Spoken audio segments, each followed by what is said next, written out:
If this season you're finally upgrading your gear, let me tell you, start with your boots.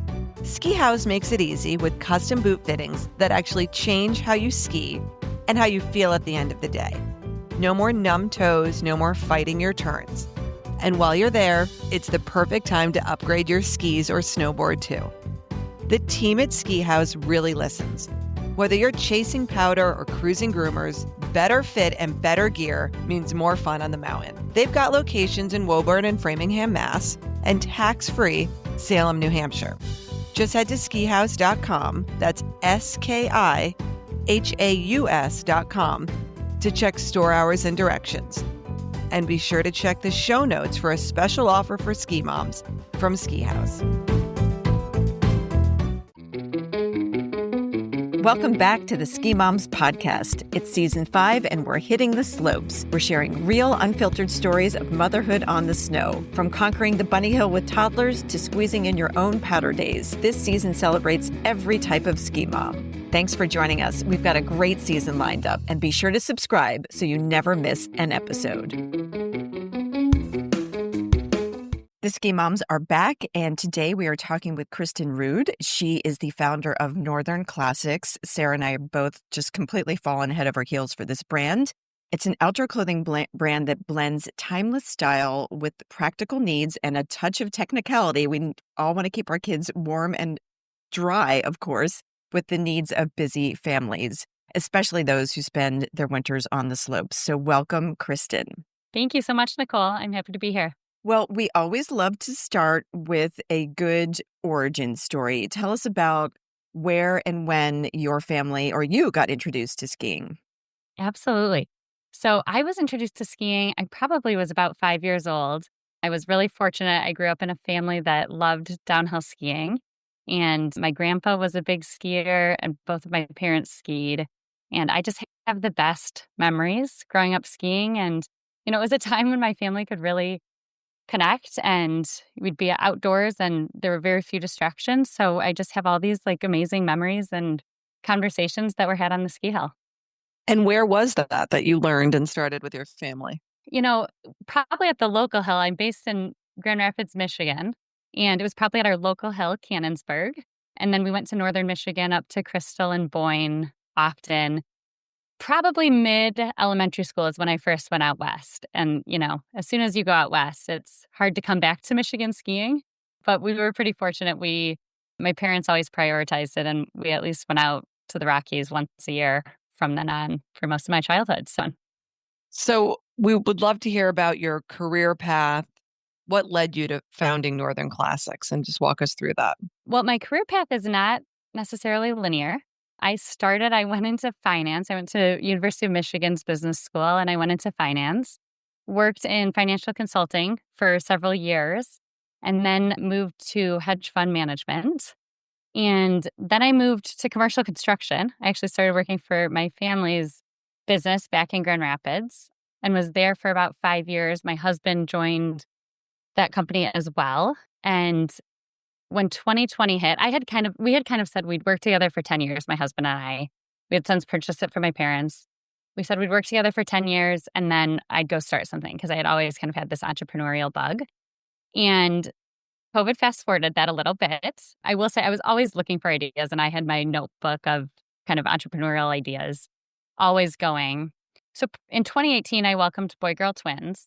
And that's when that first winter with them is really when I saw this gap in the market of, you had technical gear that was either black or neon, or you had the cute gear that wasn't technical and actually didn't work in the same way. And, so technical always comes first still for us, but why can't we do that in kind of this more elevated aesthetic? And so I started playing around with the idea late 2018. I actually walked a sourcing show in 2020, just before COVID. In January of 2020, I walked this show, and then COVID happened. And at that time, I had my third. So I had 3 kids under a year and a half. And I backed out of the commercial construction business at that time.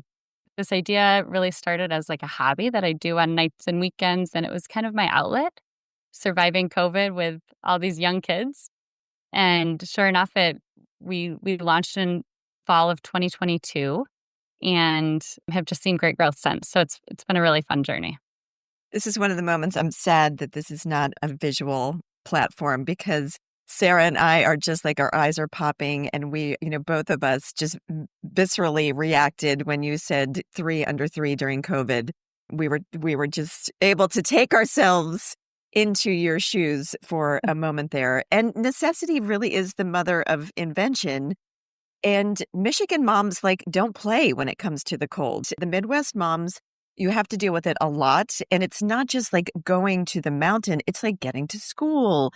It's weekend adventures. It's all year, it's all winter long. It's not just a trip to the mountain. So we give you complete credibility when it comes to testing and knowing what families need to keep kids warm and dry. Absolutely. I always say a child is 10 times more likely, they see a puddle and they're in it, right? So when it's those slushy winter days when the snow is starting to melt, but it's still low 30s, a child's going to find that water first. And the chances of me stepping in a puddle are next to none in the middle of winter. But my kids, that's like instant fun for them. It's funny looking back on it now. I realize we picked one of the hardest age groups to do technical well. But I think because of that, it's really forced our product to perform at that high technical level. Well, you're sharing your background with us, and I was expecting you to say you studied fashion somewhere or you worked at another outdoor clothing brand, not that it was, construction and hedge funds. How did you figure this out?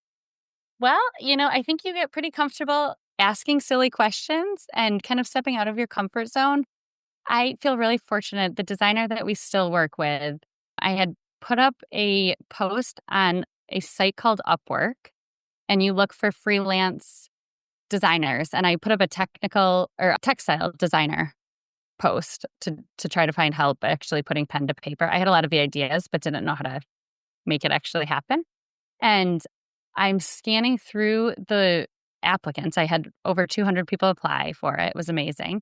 And they're all over the world. They're in Germany and Australia and, all over the US. And I see one in Grand Rapids, Michigan. So I ended up calling up this woman, and she had worked for Wolverine Worldwide that owns a lot of different shoe brands and had a lot of textile experience and manufacturing experience. And she's who we still work with today. So it's kind of an amazing story. I give her a lot of accolades because without her, I don't think it necessarily would have happened. But, I think I'm a person too. I set my mind to something and I've gotten very comfortable just saying, I don't know the answer to that, or I'm not even sure what you're asking. Can you rephrase it or help me understand exactly what you need? And I'll figure out how to get you the information needed. And the aesthetic is very particular. It is modern and timeless at the same time. You're not going to see prints that are going to look so outdated when this gear gets passed along to the next kid. Is that a reflection on your taste, or is it more, your designer or the two of you? Probably the former. So I think that was really where I saw the missing gap in the market. Why can't we do technical and not have it be super rugged and super, still perform at the same level, but just have a little bit more timeless and elevated feel to it? So I do think, I sent my designer all the print inspirations. She has an amazing eye as well, so was able to add to it and improve it from there as well. But it's been a really amazing journey because I always say I am my own customer. So it's easy to understand. I'm a mom that has a lot of kids, and I want them to have these amazing adventures outside and this joyful childhood and embrace the magic of the outdoors. Michigan winters are rough. In January, we do not see the sun very much at all. It's very different than going out west for a winter. And I think being able to say, yeah, it's gray and it's cold, but let's still try to make this magic happen. And when snow's on the ground, my kids love the winter, and they've been such a gift to me because on so many days when I normally hunker down inside, they've just showed me, wait, we still can go out and play in this and go sledding and build forts and make snowmen and have outdoor ice cream. We make ice cream now in the first snowfall of the year every year. And I can't say it's very good, but my kids think it's such a fun tradition. And they're so joyful that it's a little bit contagious not to find the joy in the outdoors. I do want to make sure we're being like super clear with our listeners what the collection is and what it looks like. I mean, to me, it's very inspired by Nordic brands, but less sad. So, you're going to see it's sort of elevated neutrals, where I would say brands like that you're going to find at Target and Land's End go for more of the primaries, primary colors and, prints that are a little less sophisticated. And then there's this sweet spot of, I think it almost looks sort of French in color and style, but Swedish in design and execution. I know that's super specific, but can you explain what the brand looks like to somebody who has never seen something from Northern Classics? Well, I love your description. I think that is beautifully said and probably better than what I will be able to do now after hearing that. We have a saying we often say, just for your listeners to be able to benchmark who we are and kind of what we're targeting. We often say Patagonia meets Ralph Lauren. So that super technical, high-end performance that can keep up with the coldest days and the heavy snowfalls and heavy rains meets this really timeless, aspirational, beautiful aesthetic.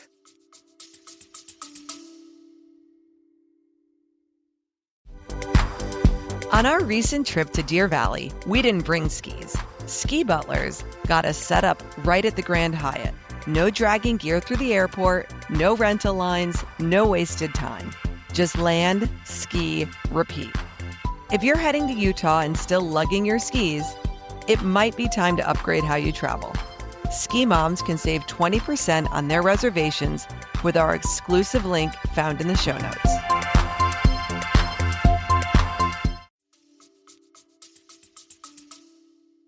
So let's just define technical, because we've been using that term a lot. I think a lot of us might think that just means waterproof. What does that mean? Yeah.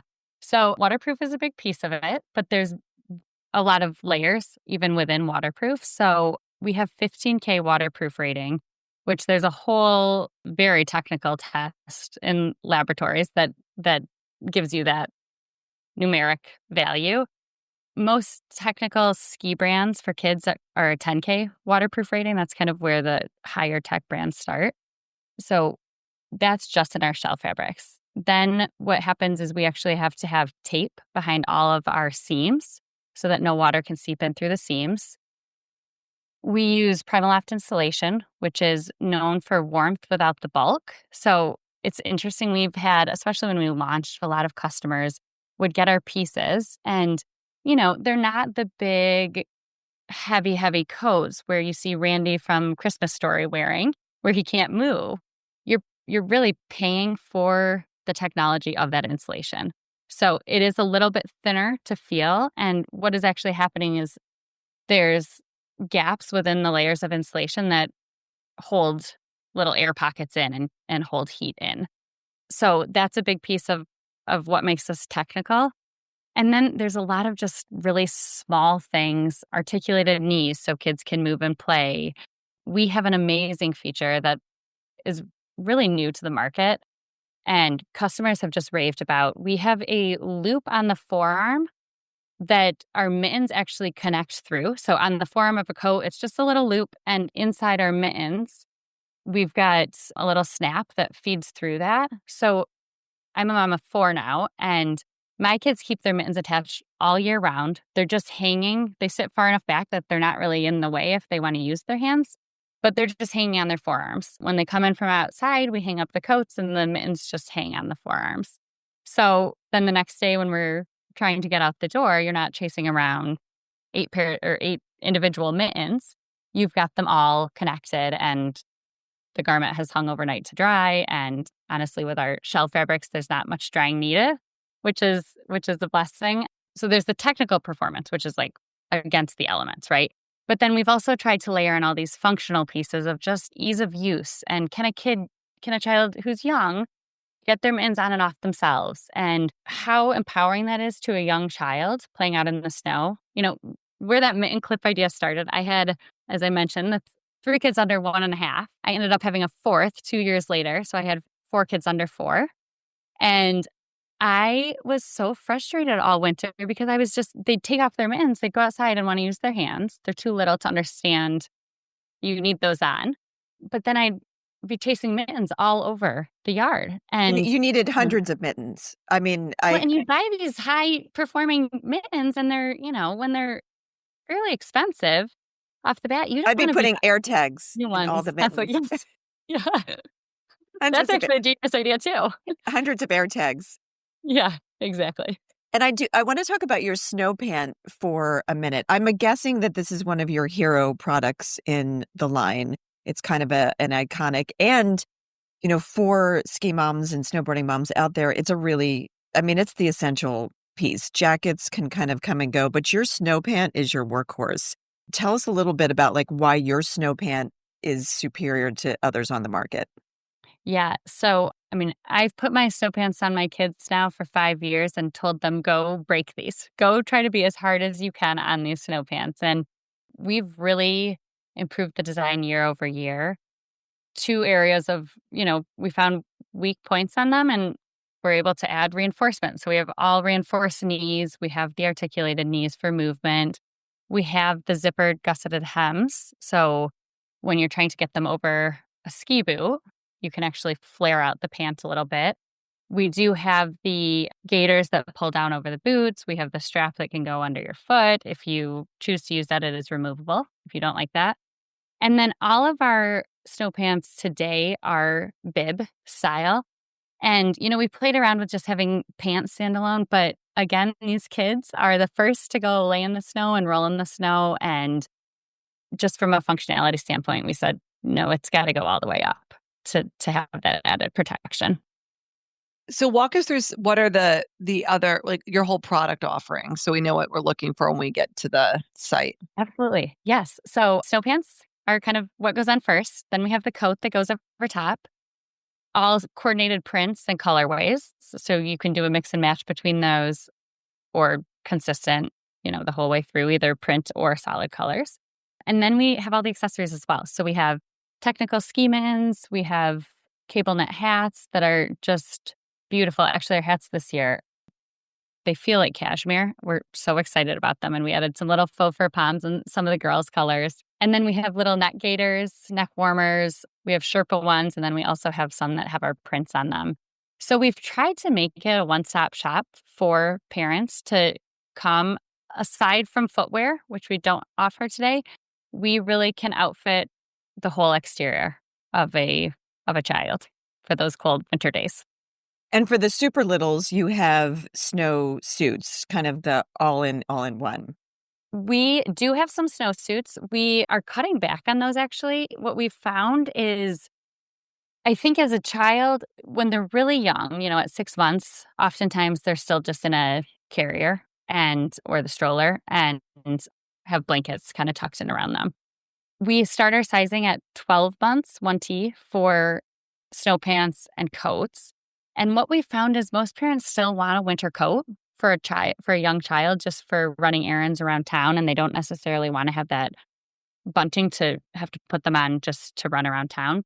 So we do still have some buntings available on our site, but we are kind of pushing heavier into the snow pants and coats.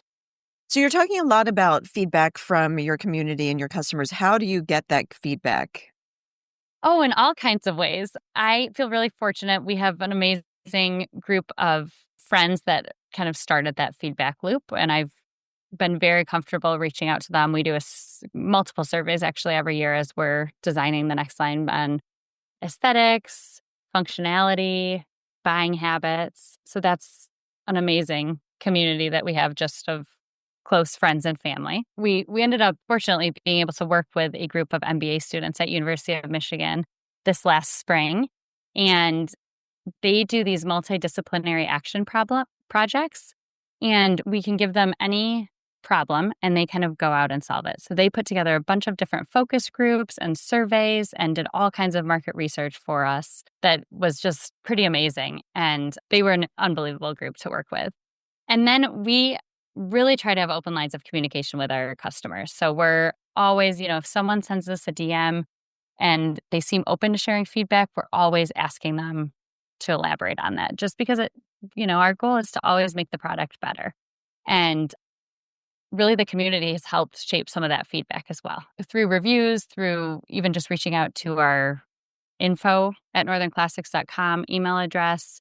If there's some type of feedback or even engagement, we'll often push for more feedback or just understanding their experiences and trying to put ourselves in their shoes to know how we can improve things.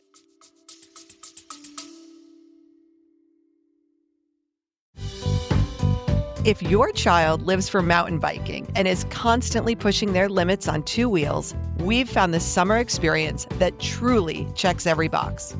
Woodward, Pennsylvania's Mountain Bike Summer Camp is redefining what an action sports camp can be, blending epic outdoor adventure, professional level coaching, and a whole lot of fresh air. Kids are developing real skills, learning progression and safety, and building confidence on world-class terrain with coaches who are deeply invested in helping them grow. Woodward's 5 to 7 day camps are designed for riders of all ages and abilities. And because it's Woodward, the experiences go beyond biking. Think community, mentorship, and that special kind of independence kids gain when they're challenged in the best way. Ski moms can save $150 off Woodward summer camps by using code SKIMOMS at checkout. Just head to woodwardpa.com/summer-camps/mountain-bike to learn more. That's code SKIMOMS for $150 off and an unforgettable summer on two wheels.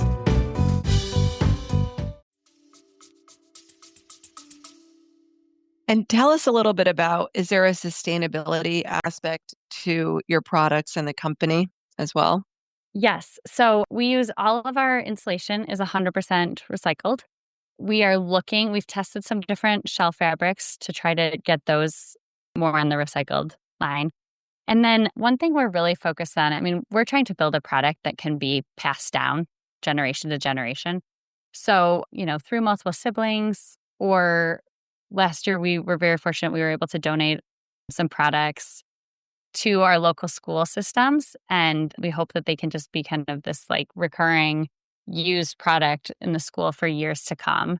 And we think if we get away from fast fashion and really focus on designing this high performing product that will keep up with kids and not be tossed a year later, there's really a core sustainability piece in that. I agree. Well-made pieces of outdoor wear that can be passed along are just essential to making skiing more affordable and to helping the environment, just keep things out of the landfill. Before we leave kind of the product moment, so if we're trying to build the ultimate winter outfit for a tiny skier or shredder, what are help us build from top to bottom what you would put them in? Okay. So base layers, we always recommend wool base layers. Merino wool generally is what we'd recommend. Some kids don't love the feel of that against their skin. So then we've looked at tencel modal type fabric, something that has wicking capabilities, not cotton. Don't put that against skin, just from a moisture standpoint. Then we'd recommend mid layers, either a fleece or a sweater that sits on top of those base layers. We are very excited to have sweaters now available on our site. They're absolutely darling. They kind of tie into our whole color scheme as well. And then getting those technical outer layers, the high performance shell fabrics that sit kind of on the outside of the child and make sure no moisture or wind gets in, and has insulation that will perform amidst the cold. And then your mittens look like you were talking a little bit about how the coat is designed for them. I love these mittens. They do have the extended sleeve that helps the snow from getting in those little gaps and crevices. Any other features on the mittens that you want to call out? So the mittens have been a labor of love because I have tested so many ski mittens out on the market, and it's been a little bit mind-boggling how none of them seem to have, everyone had I like this feature of this one and this piece of that. But in my mind, and I think this is where watching my kids, how they're using them and what they're doing has really helped shape the product. It was shocking to me, the opportunity in the mitten space. So ours, they do have an extended cuff. On our littles, it goes almost all the way up to their elbow. So some parents receive them and they're like, whoa, these look huge. Well, half of it's on their forearm. We actually have women's mittens now too, and they go halfway up a women's forearm as well. So there's a good amount of overlap between that cuff and the winter coat that is being worn underneath it. They have elastic at the end, so it's just a stretch opening. So it's not any buttons or Velcro that children need to try to navigate. And then they slip on, and we actually have a little pull cord that tightens them. So it's very easy for kids to tighten on their own. And then just in terms of what materials we're using, we have a microfleece lining in our mittens. We have that's kind of has a TPU membrane around it, which is another layer of waterproofing, so no water can get in. Then we have the Primaloft insulation, and then we have the technical shell fabrics. Our mittens have tested a 20K waterproof rating, which is actually at a Gore-Tex level. And so they have, hands down, I think anyone who has tried our mittens has just loved them and raved about them. And we've heard some really fun feedback stories of just other parents who have had, mitten challenges in the past. And then they found Northern Classics, and we've alleviated some of their headaches. And quite honestly, it's complaints from children, right? Every parent's goal is to be able to spend time outside without hearing the complaints. So that's always the sign of a good winter day. Okay. So Kristin, now we want to know, it's snowing. You guys are heading to the mountains. How on God's earth are you getting 4 kids? That's 8 mittens and probably a backup mitten. Do you have an assembly line? Like, how is this working when it's time to ski? It's go time. Well, I have an amazing husband and just an amazing village around me. I always talk about getting your young kids out on the ski hill. It is the biggest gift you can give to your children because everyone's crabby, everyone's sweating. It is so much work. I have all these videos of my husband just lugging bags full of all of our apparel and then skis over his other shoulder, and he's trying to balance his skis on the other side, and we're walking in ski boots. And I think what really is amazing is then you see your child out on the hill and conquering what started as kind of a fear, right? You've got to be pretty brave as a little kid to go out and try skiing for the first time. And then the just pure joy that happens from that moment. My kids now, my twins are almost 7 and my middle is 5 and my youngest is 3. And last year we went out west and my 3 olders were skiing blues out west with no help. We were doing a lot of follow the leader, but they didn't need us lifting them up constantly and skiing between legs. And I remember skiing down this hill and just being oh my gosh, we made it. This is what we're all working for. So that was a really amazing moment to just see all my kids doing it on their own. But I can't say I have it totally down pat on how we get out to the hill. It's not always the prettiest. A lot of big tote bags that could fit all the gear and all the pieces. And then support. We've had a lot of sitters out there with us. One of the women that works for me now at Northern Classics, she was our go-to sitter for years. And she's been out on the ski hill with us numerous times. She's traveled with our family in the past. And, I do think it takes a lot of hands and a village to be able to give this gift to kids. But my friends that are always trying for the first time with their kids, you've got to stick it out because it is the most rewarding thing once they figure it out. Do all 4 of them really love it? So I have to tell you, as a mom of 4, my poor youngest, we've put him on skis, but we haven't given him quite as much one-on-one attention. This will be his winter. We always say, Eli, this is your winter coming up, buddy. So he turned 3 in April, and this will be his winter to really get out there. I think he will love it just because he's seen his olders do it so much that he's now on a mission to just keep up. And I think he'll do great. We got to give us your recipe for Michigan snow ice cream. What does that entail? Oh gosh. Okay, I'll have to send it to you. It's honestly, you go and you scoop a bunch of snow and you add sugar. like a lot. It's like a lot. I feel like it's like Naturally, yeah. snow and sugar and then some milk, and you blend it all, and then you have to put it back in the freezer to harden. Okay, so You you're put you're it back using a either in the freezer blender. or you can put it outside, Okay, and then it hardens back up, and, there's a little vanilla in it. okay. I mean, Well, I can send you the exact ratios, but I don't know if you really wanna try it. I think, like, snow cones we've done snow cones too, where you add, like, some cherry juice on top of snow. I like that better, but my cousin had this tradition. Her boys are older now, and she sent it to us, and I did it when my kids were young, and it's kind of stuck, so I but it's got it. very easy. It's more like the act of doing it than the actual consuming of it, it sounds like. I don't even It's think it's not they're not downing all this ice cream, but I think there's something for young kids when they make something too, it always tastes better. So, there's a little bit of that too, because they definitely eat some of it. I'm always a little more nervous to try it. So your home mountain, what would you consider that? Think my favorite ski mountain will always be Big Sky. My family, that was kind of a one that we always had on rotation. We started going to Big Sky before it was as much on the map as it is now.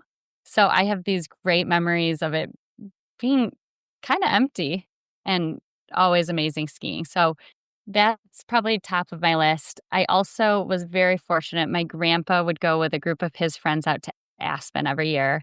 And for our 10th birthday, he took myself and my sister and all of our cousins for our 10th birthday. And that was a pretty special trip just to have kind of that one-on-one time with my grandpa and all of his buddies. You only love it when you're 10, but I So remember it being very special. so you're not skiing like most weekends. You're not going to places in Michigan or in like that are more local.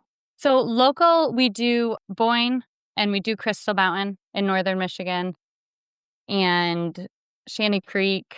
No, but Boyne is you're probably our favorite in the state of Michigan. yeah, but you're getting the job done of getting the littles accustomed to what ski boots feel like, what it feels like to slide. So then when you do spend, on airfare for 6, that you are getting more bang for your buck when you're out there. Absolutely. For the mom out there who's listening and she has an idea for something she doesn't see in the marketplace to help us, make these mountain dreams come true, what would you tell her to encourage her to start this company? Any advice for, building a brand and a new company from somebody who's on the other side? Yeah. I think imposter syndrome is a very real thing. I struggled with it a lot. And I think at the beginning, I mean, one of you said it well in a very kind way. But, at the beginning, I'm like, okay, I know finance, I know commercial construction. I don't know anything about apparel, let alone technical apparel. In some ways, I think that was a little bit of a gift because the factories would ask, what do you want us to use in this situation? And I'd always do the research and figure out which one was stronger performing or higher performing. And I'd pick the highest performing. So what we ended up with was this like super high performing product just because I was nervous to launch with anything that wasn't high performing. For anyone who has an idea, I think it has been the most rewarding journey to really create something from the ground up. So I would 1,000 times over recommend that they pursue it and they just get comfortable not necessarily knowing all the answers and comfortable asking a lot of questions and kind of a lot of situations. It almost does feel embarrassing. I think I've gotten over that now that I've been doing this long enough. But at the beginning, it definitely was. You have to fake it a little bit to make it, but at the same time, there's some humility and vulnerability that goes into it. I have been so amazed in this process how many people want to help other people. So it's really a testament to that. I talked about friends and family giving feedback, and I've had so many friends lend their cars for photo shoots or skis for photo shoots or kids for photo shoots. And the community behind this thing is really powerful. And I think people love to help people. So I think if you put yourself out there and, find the right people to ask, it's really amazing what can happen. I love that. That's like all the right things that we want to hear, and it's making me want to do something. I just don't have that idea. But you're wearing a lot of hats as an entrepreneur. I'm sure it's not all, rainbows.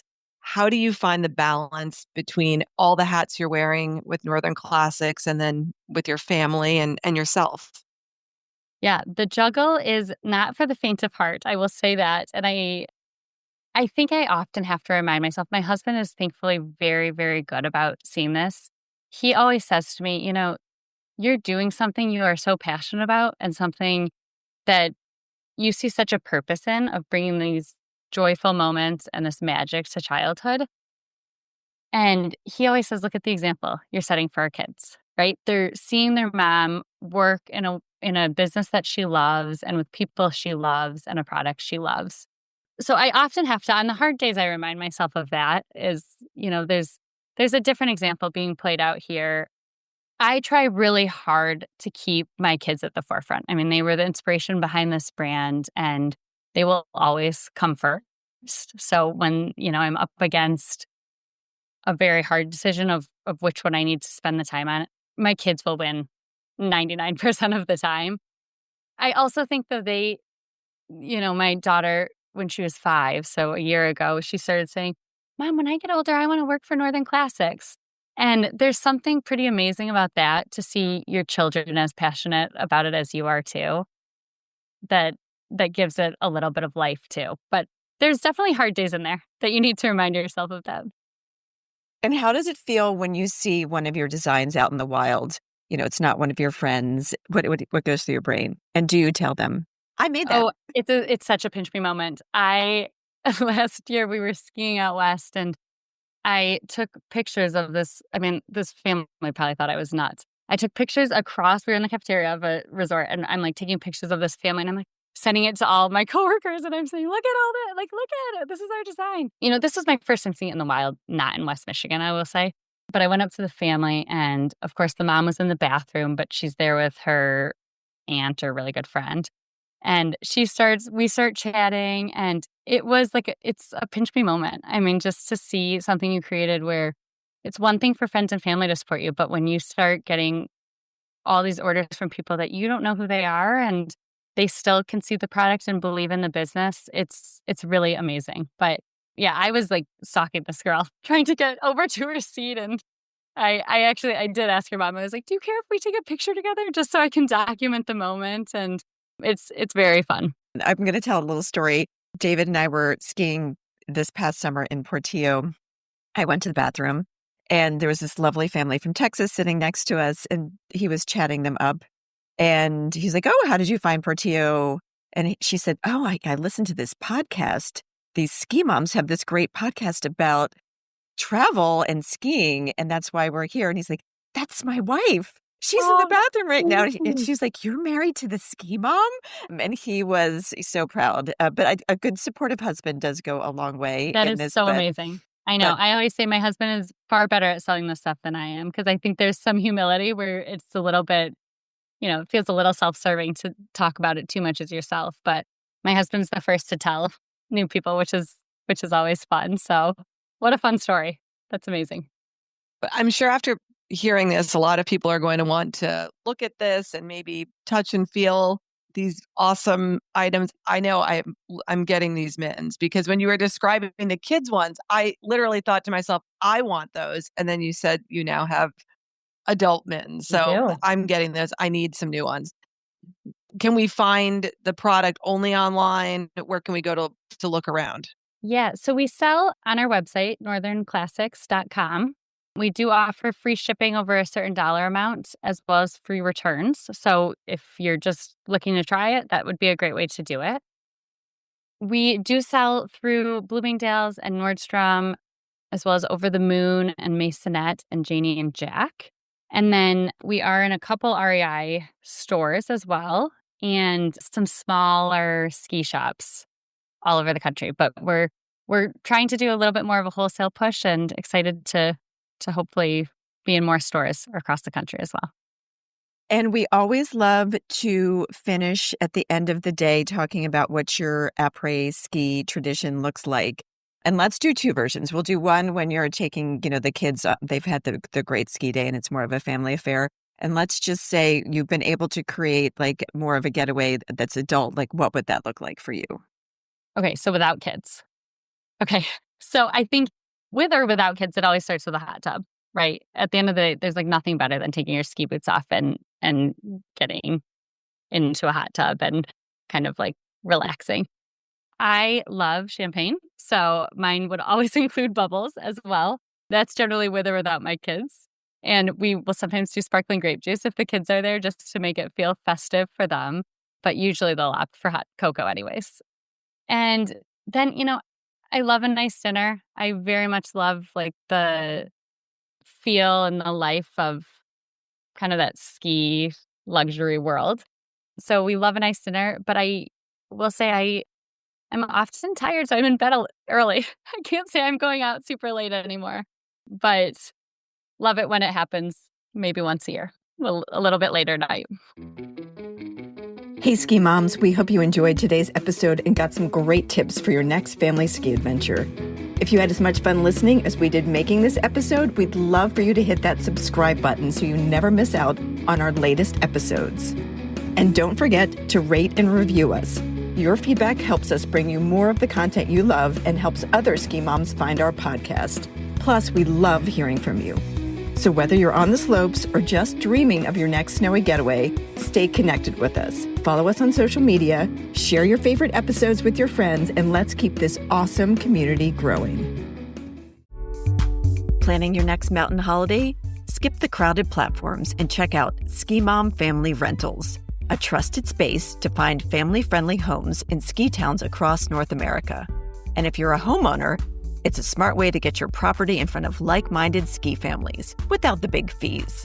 Whether you're booking your next getaway or want more visibility and bookings for your home, visit skimomfamilyrentals.com and make your mountain time matter.